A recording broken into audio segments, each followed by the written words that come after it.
자, 오늘 주제를 이렇게 정해봤습니다. 재개발, 재건축 규제냐, 완화냐, 그것이 궁금하다. 왜 이런 주제로 제가 준비를 했냐면요. 지금 현 시장이, 오세훈 시장이 들어와서 재개발, 재건축을 그냥 다 풀겠다. 이렇게 얘기를 했는데, 이상하게 규제가 자꾸 나오는 것 같기도 하고, 어떻게 보면 완화책이 나오는 것 같기도 하고 좀 아리송하거든요. 거기에 대한 제가 해답을 좀 드리도록 하는 시간을 준비해봤습니다. 자, 성규제 후 완화, 오세훈표 부동산 정책. 이렇게 제가 정해봤는데요. 자, 선규제. 우리가 보통 어떤 재건축이든 재개발이든 항상 어떤 개발이 진행이 되면서 사람들이 많이 수요가 몰려서 가격이 많이 오르게 되면 그 다음에 규제를 하잖아요. 그런데 오세훈표 부동산 정책이라는 것은 먼저 규제를 스스로 하고 그 후에 좀 풀어달라. 지금 이렇게 반대로 지금 가고 있다는 겁니다. 자, 정부 입장, 이거 보세요. 규제 풀면은, 규제를 풀어달라고 하니까 정부에서는 어떻게 해요? 규제 풀면 투기 수요가 시장을 교란한다. 현 정부 초기의 입장이나 똑같죠? 자, 그런데 오세훈 시장은 그렇게 못 풀면은 투기 수요 진입 못하게 먼저 묶을 테니까 규제 풀어달라. 반대로 지금 하고 있죠. 선 규제하고 후 완화시켜달라. 이렇게 지금 하고 있습니다. 그래서 첫 번째로 한 게 목동 재건축 아파트들 단지가 상당히 많은데 그 단지들을 거기서 안전진단 통과된 게 몇 개 없잖아요. 그런데 거기를 갖다가 전체를 다 토지거래 허가구역으로 묶은 거예요. 자, 압구정도 묶었습니다. 성수동 전략정비구역 재개발구역이죠. 여기도 묶었습니다. 한강변. 그리고 여의도도 묶었습니다. 그리고 어떻게 해요? 토지거래 허가구역 지정했잖아요. 그래서 묶어서 거래가 안 되게끔 해놓고, 자, 이렇게 묶어놨으니까 안전진단 좀 완화해줘. 공급 좀 늘리게. 지금 이렇게 요구를 하고 있는 거죠. 좀 다른 방식입니다. 자, 그리고 재건축, 재개발. 그저께인가 신문 보셨던 분들은 아마 이걸 아실 거예요. 재건축, 재개발 조합원 지위 양도 시기를 앞당기겠다고 발표를 했습니다. 조합원 재건축, 재개발 지위 양도. 그러니까 내가 팔 수 있는 시점을 앞당기겠다. 자, 이게 무슨 얘기예요? 이거는 이렇게 규제를 해서 할 테니까 민간 개발 규제 좀 풀어달라. 그래서 공급 좀 늘리게 해줘. 이렇게 지금 거꾸로 지금 하고 있어요.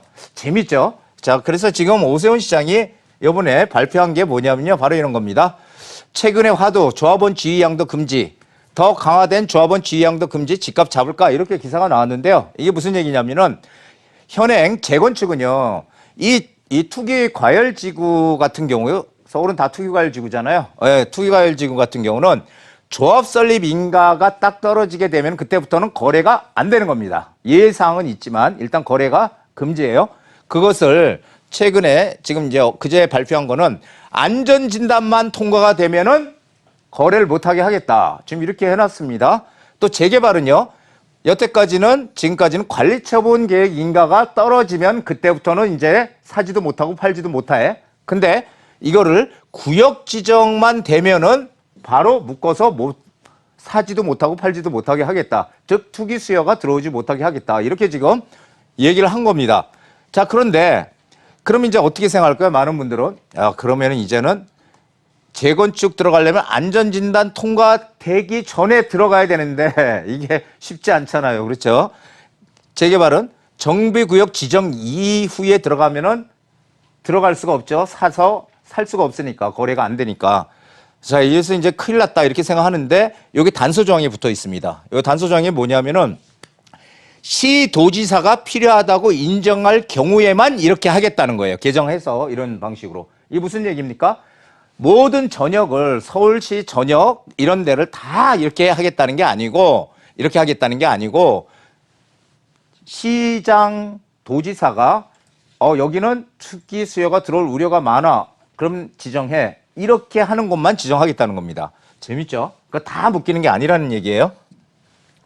이걸 다 묶인다고 아시고 있던 분들은 아마 그렇구나라고 지금 느끼실 겁니다. 자, 그럼 조합원 지위 양도 금지는 이게 득일까 실일까 이거 좀 생각해 봐야 됩니다. 이게 조합원 지위 양도가 금지가 되면은 어떻게 돼요? 장기간 내가 매도를 할 수가 없으니까 내 자산이 묶이잖아요. 내가 어떤 경우에 매도를 해야 되는데 묶이잖아요. 그러면은 어떻게 해야 돼요? 서울시나 정부에서는 빠르게 사업을 빠르게 추진해서 아파트를 짓는 거예요. 재개발할 수 있게끔. 요게 가능하다면 이것도 괜찮아요. 그런데 문제는 추진 과정에서 이 재개발은 얼마나 돌발 변수가 많습니까? 반대파부터 해서 소송까지 거쳐서 도대체 이거 예측을 하기 어려워, 이 기간 예측이. 그래서 이게 담보가 되지 않으면은 사실은 이 조합원 지위 양도 금지가 이게 반발도 많이 생길 거고요. 그렇죠. 사유재산 침해다 이래가지고 이런 문제가 발생할 수 있다는 거죠. 그래서 지금 이게 9월 달부터 서울시 도정법, 도시주거 및 정비법, 도정법을 갖다가 개정을 해서 9월 달부터 시행을 한다고 하는데 어떤 그게 이제 됐을 때 과연 어떤 내용들이 추가로 담길지 좀 궁금합니다. 아직까지 확정된 건 아니죠. 자, 예외적으로 우리가 이렇게 됐을 때 양도를 매도를 할 수 있는 그런 경우가 있어요. 사업이 장기 침체돼서 재산권 행사 침해받을 시 예외적으로 양도를 허용하겠다. 안전진단 통과나 정비구역 지정, 추진이 설립 이후 2년간 다음 단계로 미진행 시 허용하겠다. 양도 팔 수 있게끔 해주겠다. 이거죠. 자, 1가구 1주택 10년 보유하고 5년 거주한 사람들은 이 실거주 투기수요가 아닌 실거주자로 인정을 해서 실수요자로 인정을 해서 이것도 매도할 수 있게 해주겠다. 조합 설립이 되고 나서 3년 동안에 사업 시행인가가 안 났어. 그러면은 또 한번 해주겠다. 자, 사업 시행인가가 났는데 3년간 착공이 안 돼. 그럼 또 한번 양도해 주겠다. 이 거래할 수 있게끔 매도할 수 있게끔 해주겠다. 자, 이렇게 돼 있습니다. 그런데 요 막판에 또 요게 있죠. 토지거래 허가구역, 목동이나 성수동이나 압구정동이나 뭐 잠실이나 지금 다 토지거래 허가에 재지정됐죠. 토지거래 허가구역으로 묶이게 되면은 요런 예외조항 다 삭제랍니다. 배제랍니다. 요런 예외조항 무조건 안 되는 거예요. 토지거래 허가구역으로 묶이면은 그냥 꼼짝없이 지어질 때까지 가지고 있어야 된다. 이거 상당히 조금 어떻게 보면 불합리한 이제 그런 경우인데 좀 추이를 두고 보시자고요. 요게 득이 될 수도 있고요. 어떤 또 틈새가 될 수도 있습니다. 자, 모든 개발지역에 일괄 적용이 될까? 아니죠. 제가 얘기했죠. 재건축 재개발 구역 중 시도지사가 필요하다고 인정될 경우만 해당이 되고 그렇지 않은 지역들은 지금처럼 재건축은 안전진단이 아니라 조합 설립 인가, 투기과열 지구가 지정이 된 곳에 한해서 조합 설립 인가 이후에만 거래가 안 되는 거지 옛날 방식대로 그대로 하겠다는 거예요. 단지 시도지사가 필요하다고 지정한 곳만. 그러면 이제 어떻게 돼요? 길 건너는 딱 구역 지정이 됐어. 재개발 구역 지정이 딱 됐어. 아니면 안전진단이 통과가 됐어. 그럼 이제 거래가 본래 안 돼야 되잖아요. 그럼 여긴 딱 묶여. 근데 길 건너는 안 묶었어. 그럼 어떻게 돼요? 풍선 효과가 생기겠죠. 예, 그래서 이게 또 하나의 문제가 발생할 가능성이 크다. 그래서 서울시의 조합원 양도 조건 강화로 인해서 희소식, 이게 희소식이죠. 이게 희소식이 될 수 있어요. 서울시에서 조합원 양도 이걸 먼저 강화하겠다라고 구토부에 제안을 한 거잖아요. 구토부에서 받아들여 줬고. 그래서 이제 서울시는 또 어떻게 하고 있어요? 그렇죠. 이제 우리가 이렇게 규제했으니까 민간 정비 사업 규제 풀어달라. 지금 이렇게 하는 거죠. 안전진단도 완화시켜달라. 자, 두고 볼 일입니다. 재미있는 그런 지금 형국이다.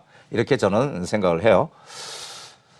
투자는 추세와 방향 결정한다. 자, 부동산 시장이 제가 이거 정말 많이 얘기 드렸죠. 추세가 중요하다. 추세는 어떤 일정한 방향으로 가려고 하는 힘입니다. 자, 그렇게 되면은 부동산 시장이 상승장이라서 계속 이렇게 올라가게 되면은 저는 이제 오늘 이 강의로 추세 얘기는 더 이상 안 드릴 거예요. 제가 이 추세 얘기를 10년 동안 했어요. 지금 추세가 오르는 추세이기 때문에 투자해야 된다. 이렇게 지금 10년 동안 얘기했으니까 오늘 이후로는 추세 얘기는 저는 안 할 겁니다. 잘 들으세요.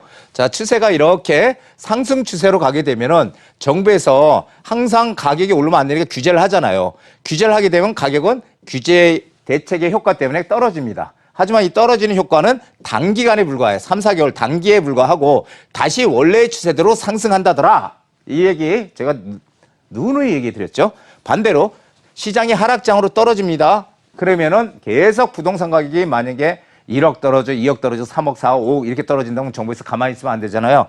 그럼 부양책을 내놓습니다. 여기서, 이 부분에서. 그러면 이 부양책 덕분에 상승을 합니다. 하지만 원래 추세는 하락 추세잖아요. 하락 추세이기 때문에 이 상승 추세도 결국은 3, 4개월 단기 상승에 불과하고 다시 원래 추세대로 간다. 이 얘기 어때요? 제 말이 여태까지 맞았죠? 예, 그래서 한번 잘 생각들 해보세요. 지금 추세가 과연 상승 추세인지 하강 추세인지.